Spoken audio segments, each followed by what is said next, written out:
Good morning, good afternoon, or good evening, depending upon the time of the day that you are accessing this. My name is Chuck Reed. I am with CBR Improvement Strategies, and I'm here today to speak with you about setting goals and execution, and that's what we call the master key to success. All right, so we've got a lot of ground to cover today. So we'll be moving pretty quickly, and all of this wouldn't be able to be completely absorbed, but we do want to take a bit of a deeper dive on the goal setting piece. And then all of the other pieces, I would be available for questions, or one of the themes you're going to see throughout here is getting help, mentor, a peer, small business administration, whatever the case may be. When planning strategically or setting goals, it's always great to have some help.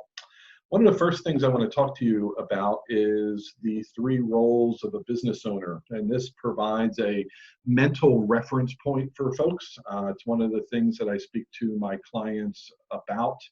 And on the bottom there, you see what we call the technician. When you're spending time producing the product or providing the service, you're in the technician role. You're involved or focused on the present, right here, right now, whatever may be happening. As you move up to the next level, you are in what's called the manager role. And the manager is typically looking at data from a very recent past, maybe yesterday's sales receipts or last week's scheduling and what may have went well and not went well. And then they're making plans for tomorrow, the next week, maybe the next month. But this person is typically looking at a very short period backwards, and then they're doing a little bit of planning going forward as well. And then when you get into the strategic leader role, this is when you're investing time in the future. What are your goals for the next quarter, for the next year, revenue goals, quality goals, any of those types of things. And they could be metrics, but they could also be projects. Maybe you're looking at purchasing a new piece of equipment.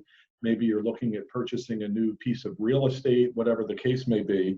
But pardon me, typically speaking, it is that strategic leader role where most small business owners really struggle to get to. When folks wake up, there's a gazillion things on their mind. They're hit with the crisis of the day, and they are in that technician role. Maybe they're able to get a little bit of time in the manager role to look at last week and do some planning for this week. But most of the folks I speak to really struggle to get into that strategic leader role. And that's where you're going to see your biggest return on investment in time.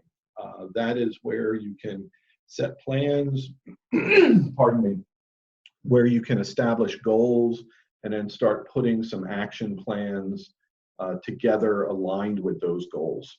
And we'll go through that process as we go forward. But I like to give this to folks as a mental reference point and have them start thinking a little bit about where they're spending their time. Am I doing the technician role, the manager role, or the strategic leader role?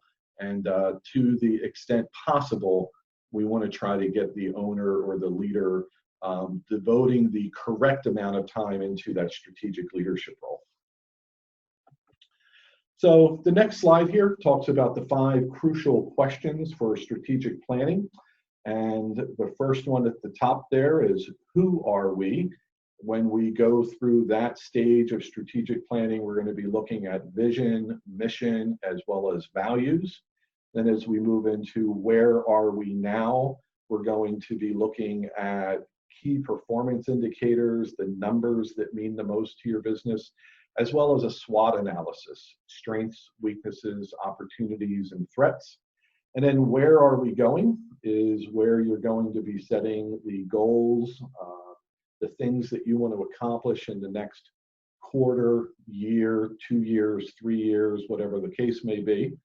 How will we get there? And we'll be spending some time diving deeper into that one, looking at action plans and putting together project charters. And then last but absolutely not least is, how do we sustain and improve? This is probably the most important of all 5 circles. There are a lot of strategic plans that are sitting in filing cabinets and sitting under pieces of paper on shelves. People have spent a lot of time putting them together, but then they go back into the workplace or back into the day-to-day, and the strategic plan is forgotten about. And so this 5th bubble is where we talk about how do we sustain and improve the plan. So what mechanisms are we putting in place to make sure that the strategic plan is staying top of mind, front and center, it's visible, it's consistently looked at, and course corrections are made. And, why would we want to answer these 5 questions? Well, a simple reason is you become and create what you think about most of the time. And as you put or document goals and plans, they get into your brain. And once they're in your brain, you'll be thinking about them more. And as you're thinking about them more, your actions will be more aligned with the direction that you want to move your business. And what value will it bring? So documenting the plan focuses your thoughts, but here's the real kicker. It allows others to share in your vision in some depth. So it's one thing to speak to people about what you would like to see and where you would like to go. But if you're able to document your strategic plan, your vision, your actions and goals, and then you can distribute that to people, now you've just created a force multiplier, and everyone on your team is aligned. It's unambiguous what you're trying to accomplish and where you're trying to go. So one of the real values of a strategic plan is that it serves to empower your team to go off and execute what you're looking for them to do without having to be micromanaged. Next slide here, real quickly, we'll go through who are we, vision, mission, and values. And I'm going to start with the right-hand side here. This is the Downtown Troy Business Improvement District vision and mission. So the vision is Downtown Troy is an engaged and inclusive neighborhood that provides a unique collaborative environment for all people to live, work, play, and thrive. This is a perfect vision statement. And when you go over to the definition on the left, it's an aspirational description of what an organization would like to achieve or accomplish. It's a clear guide for the future course of action. Vision statements should almost never change. They should be high level enough and aspirational enough that you should virtually never need to change your vision statement. As you get down to the next level, the mission statement, we foster an attractive and inviting environment for businesses to prosper, a community for residents to grow, and a destination for visitors to continually explore.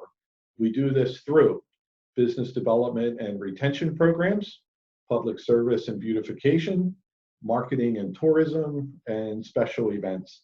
Again, an absolutely strong mission statement. It speaks specifically to the stakeholders.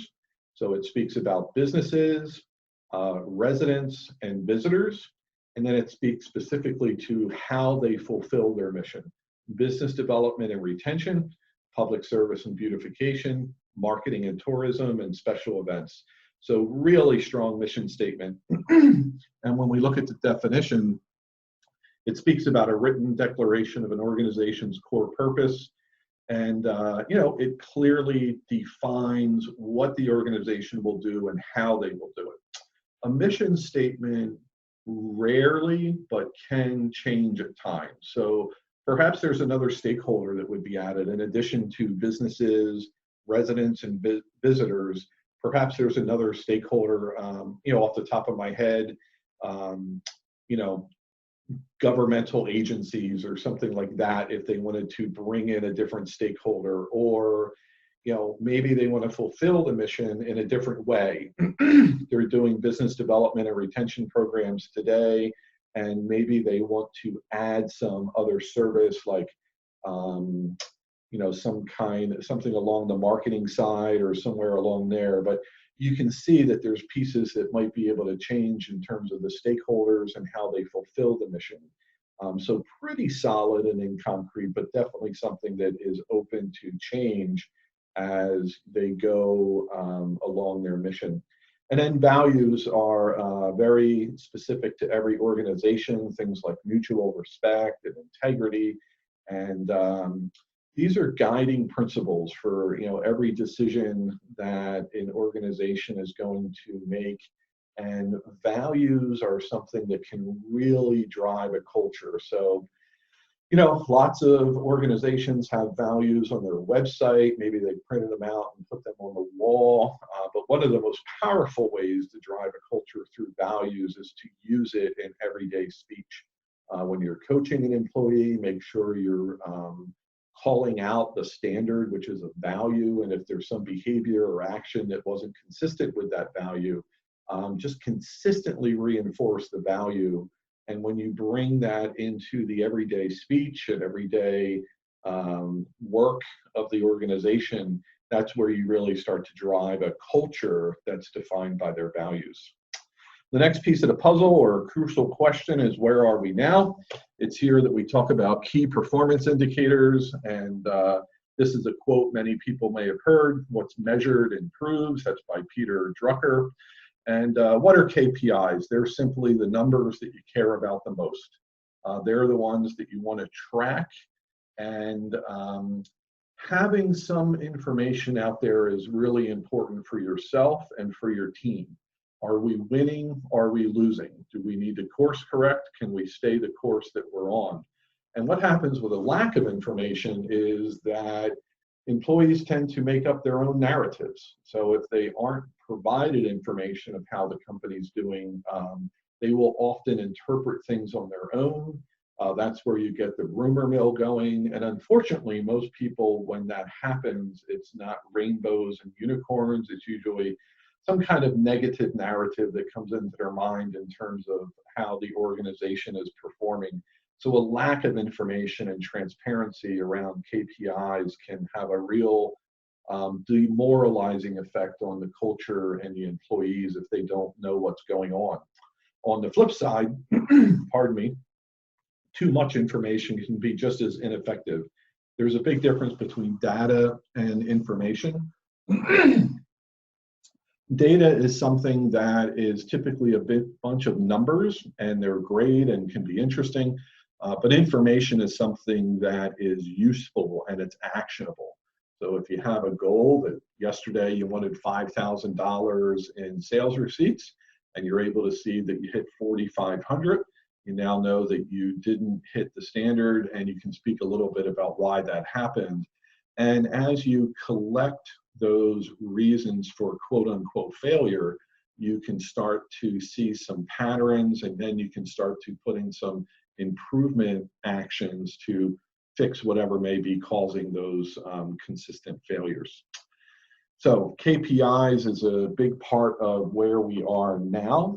In addition to that, we have got the SWOT analysis. So SWOT stands for strengths, weaknesses, opportunities, and threats. And if you look at the quote up top by Ralph Waldo Emerson, trust instinct to the end, even though you can give no reason. And then Malcolm Gladwell, there can be as much value in the blink of an eye as in months of rational analysis. The SWOT analysis is a place for the business and the people to honor instincts, anecdotes, brainstorming, something they read about in a trade journal or have heard about is happening in the community. So as you walk through the strengths, weaknesses, opportunities, and threats, I provided some common examples there. Perhaps employee satisfaction and profitability as a strength. Perhaps on the weakness side, the knowledge level of the team or the technology that's being used. Opportunities might be some new products or new services you could put out there. And threats could be things like regulatory changes or competition coming in. I love the SWOT analysis, again, because it gets you out of the spreadsheets and numbers and gets people talking around a table about what they think is happening with the business and the space that they're operating within. Again, it gives a good room for honoring instincts and anecdotes and tribal knowledge, as we call it. Where are we going? So this is where we get into goals a little bit. And many of you may have heard the expression SMART goals. They stand for specific, measurable, attainable, relevant, and time-bound. And we'll look at the few quotes there.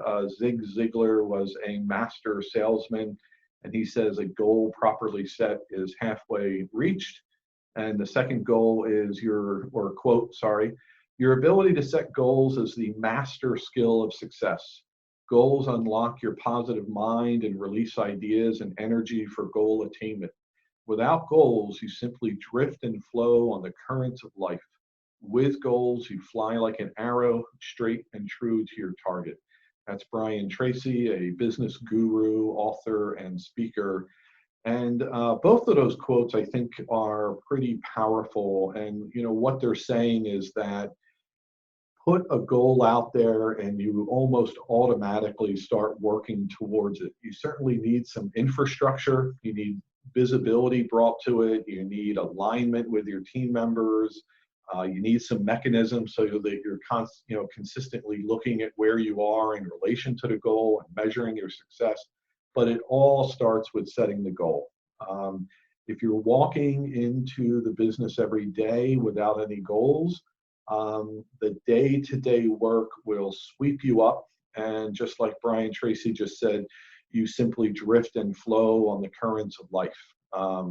And a number of small business owners I've spoken to who, pardon me, haven't had the opportunity to spend time in that strategic leadership role, that's how they describe their day to me. They walk in and the environment just kind of grabs them, and they are a little bit of a victim of those circumstances where their time is dictated to them, their actions are dictated to them, versus having clear goals, spending some time in that strategic leadership role, and very intentionally moving their business into the future in a very specific way.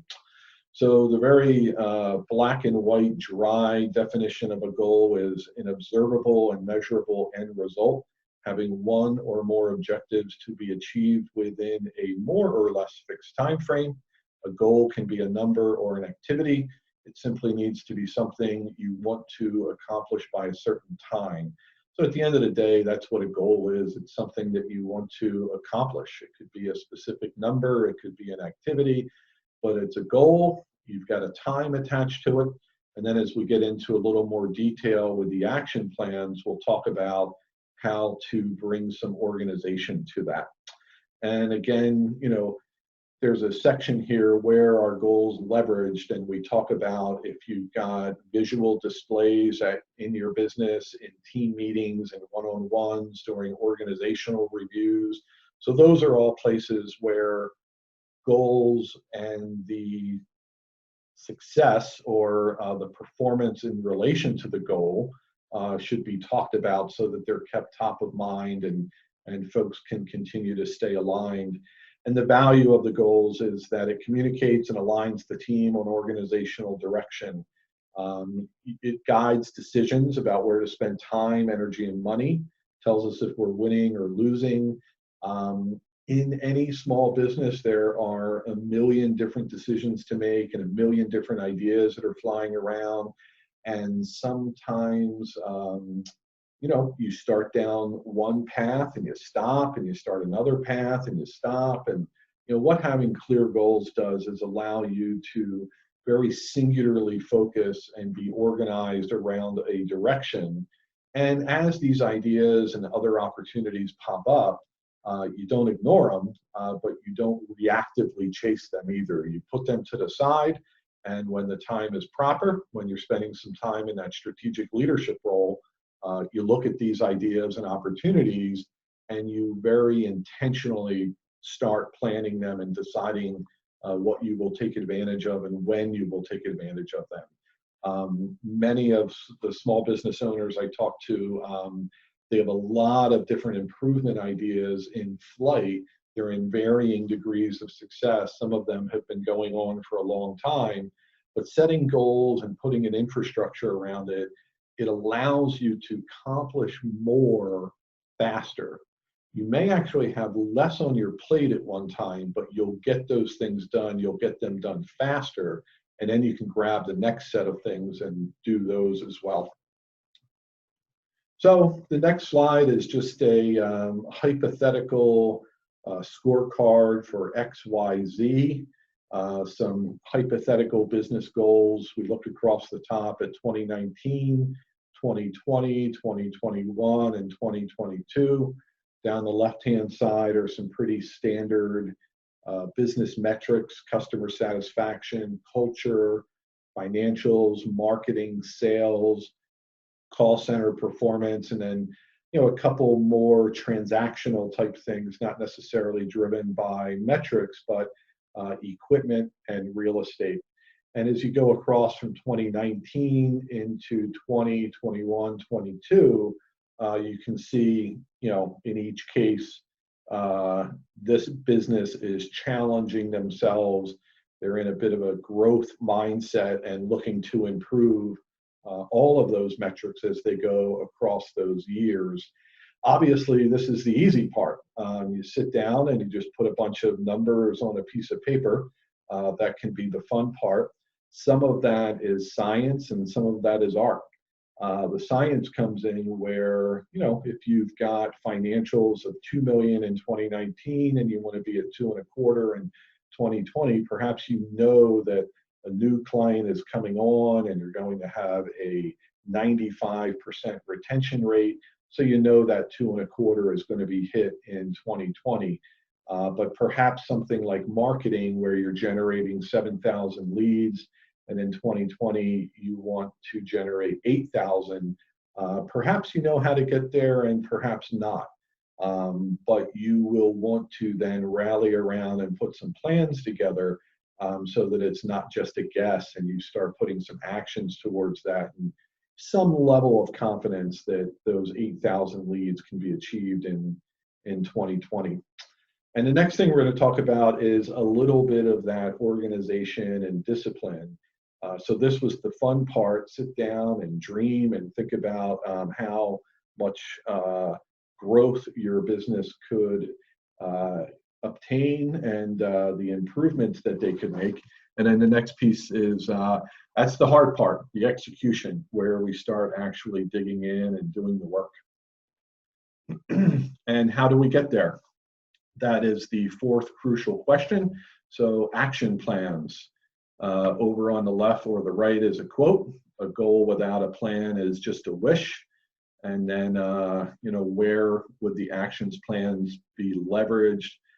Same thing as the goals. You just want to make sure that you've got a mechanism in place, team meetings, one-on-one, some type of visual on the wall, so that these action plans are visible and alive and being actively worked, and status is consistently being reported. And the value of an action plan is organization and discipline. They let everyone know who is responsible for what, and they get everyone aligned, and the left hand knows what the right hand is doing, kind of thing. So the black and white definition of an action plan: it is a document that lists what steps must be taken in order to achieve a specific goal. The purpose of an action plan is to clarify what resources are required to reach the goal, formulate a timeline for when specific tasks need to be completed, and determine what resources are required. An action plan is a document that is the next level of detail for your goals. It details what will be done in support of the goal, when it will be done, and who owns the actions. So here we go. Big, exciting reveal for a sample action plan. This probably looks very busy and complicated, but trust me, it is not. We're going to go through a hypothetical one so you can see it completely filled out. And, at the end of the day, this is as simple as what's going to get done, who's going to do it, and when are they going to do it. So this is a action plan that I have used in past businesses, my current business with current clients. But if you were to take this and use what works for you and throw away what doesn't, that's fine. As long as you've got something that documents who's going to do what, when, and it's able to keep you on track. So there's a lot of different words here: problem statement, scope, objective, goals, etc. And the very next sheet will tell us a little bit about those items. And the problem statement identifies the process that is in need of improvement and the business impacts that are currently being experienced. The scope defines the beginning and end points of the process being improved. The objective is basically what it is that you want to get done and the business impacts that it should drive. Goals are somewhat self-explanatory. And then we get into the team. The improvement sponsor or coach is certainly, typically the business owner. The leader is someone they would assign to move this effort forward. Team members or anyone who is going to have a task within the action plan. Issues and barriers as you come across the status check-ins and reports. This is a way to identify where you might need some help or to escalate someone. And then it's good to have a status.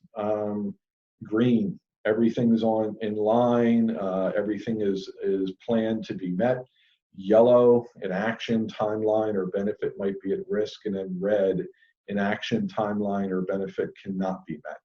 So again, lots of organization, lots of discipline, but it's a really, really, really simple process, and definitely don't want to be overwhelmed by terms or, a spreadsheet that might have a lot of cells to fill out and things like that.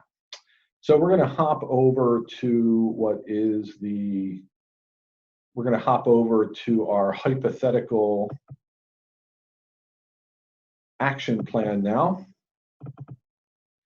and we should be seeing that. And so if you think back to where we were before with XYZ business goals, there was a piece in there that spoke about financials, marketing, and sales, and that was highlighted. So this is a project charter or action plan for that specific section of the goals. And the problem statement that we created was the process of lead generation is not achieving desired results and is impacting sales conversion and revenue, which results in a risk to our strategic growth. So when you look at the definition of the problem statement, it says we're going to be focused on a process. This is the process of lead generation. What's the impact to the business? It's impacting sales conversion and revenue. The scope is the beginning and end of the process. So the beginning is the identification of a qualified lead. The end of it is the determination of the sale being closed, lost, or moved to a drip campaign. Scope is really important in projects because there's something called scope creep. And these are these actions and opportunities that come up as you're trying to get something done. They're typically good ideas, but there are, you never run out of good ideas. So at some point, you just need to lock the project down, say, this is what we're going to get done, and this is when we're going to get it done. And as these other ideas come up, make sure you've got a place to put them, a whiteboard somewhere, some kind of, document them, make sure they're somewhere and they're not lost, but be really careful of as you're trying to get something done and people just keep coming up with great new ideas. This is how you have projects that never end. They just go on and on and on forever because people just keep coming up with great ideas. And the concept here is that you identify a problem, you organize your resources around it, you say what you're going to accomplish, when you're going to accomplish it, and you march down that path and get it done. Now, in a perfect world, that's all linear and everything goes great, but things typically never go that well. There's always monkey wrenches and curveballs thrown in. Occasionally, the right thing to do is to increase the scope and bring something into it, but to the extent possible, the scope provides you some boundaries and should minimize distraction from getting done what you want. The objective of this project is to create a process that will consistently deliver qualified leads to drive our projected sales conversion goals and ultimately achieve projected revenue.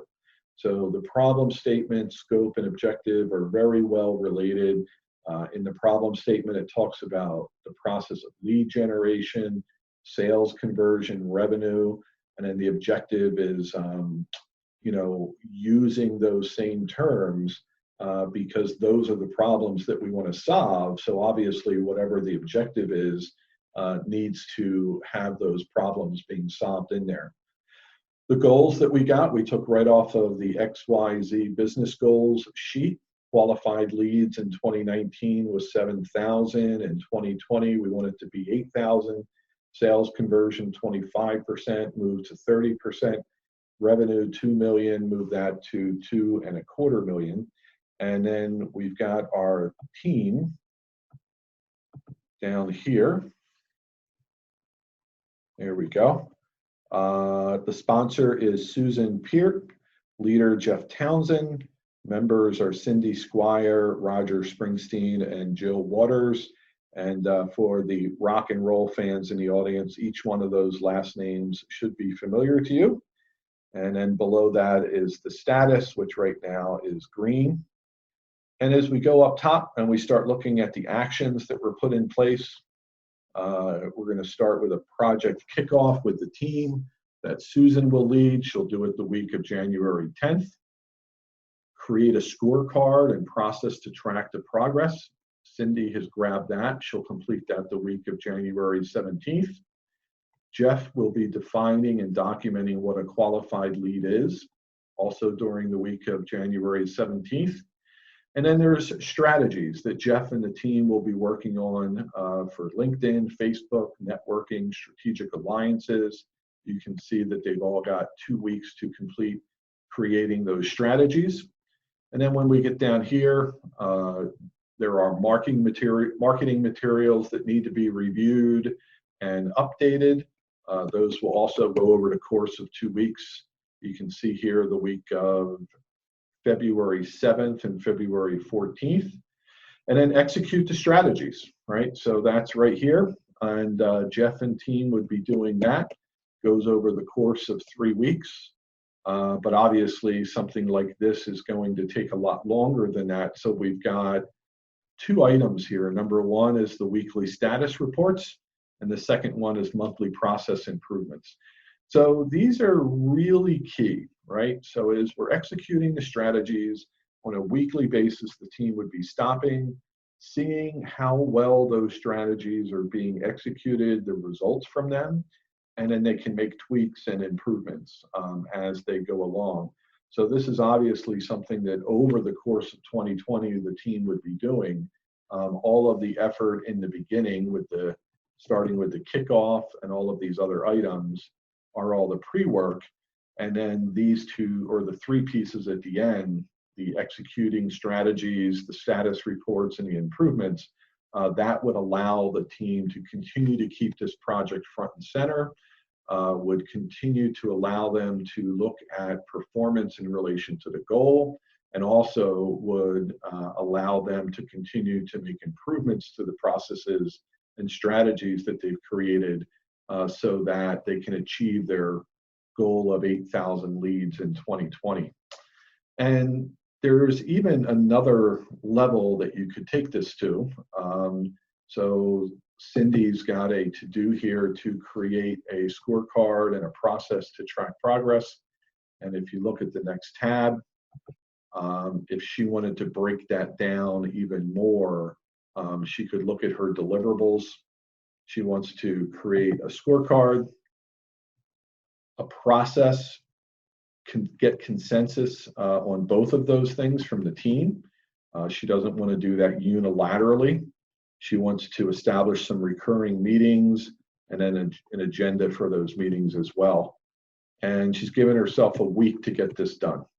So from January 13th to January 20th, she really broke down the actions that she needs to achieve here.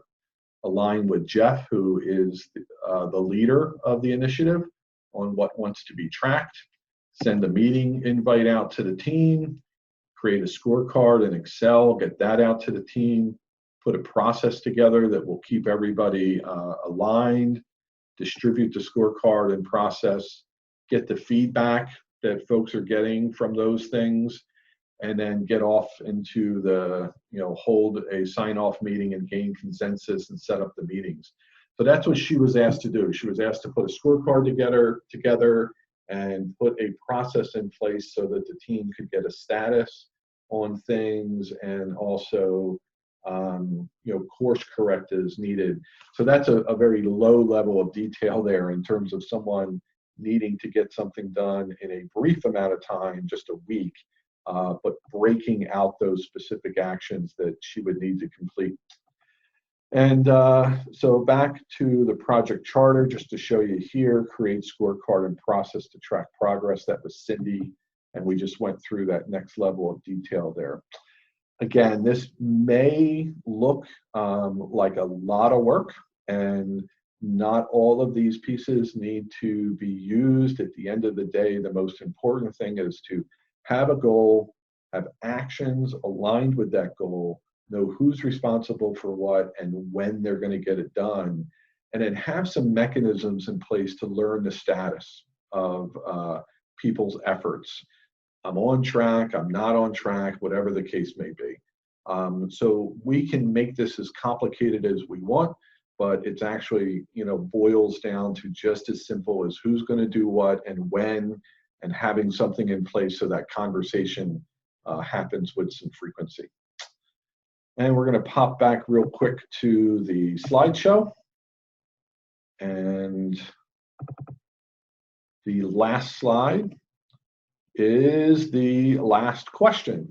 How will we sustain and improve? So these are accountability mechanisms. And accountability defined: the obligation of an individual or organization to account for its activities, accept responsibility for them, and to disclose the results in a transparent manner. It also includes the responsibility for money or other entrusted property. That is cited by businessdictionary.com. And this, as I had said before, might be the most important aspect of your plan. Putting something in place so that you're consistently talking about what you're trying to accomplish, your performance in relation to that goal, that will allow you over the long term to consistently chip away at what you're trying to get done. You will not start 50 things and have 3 of them accomplished and the other 47 kind of hanging out there.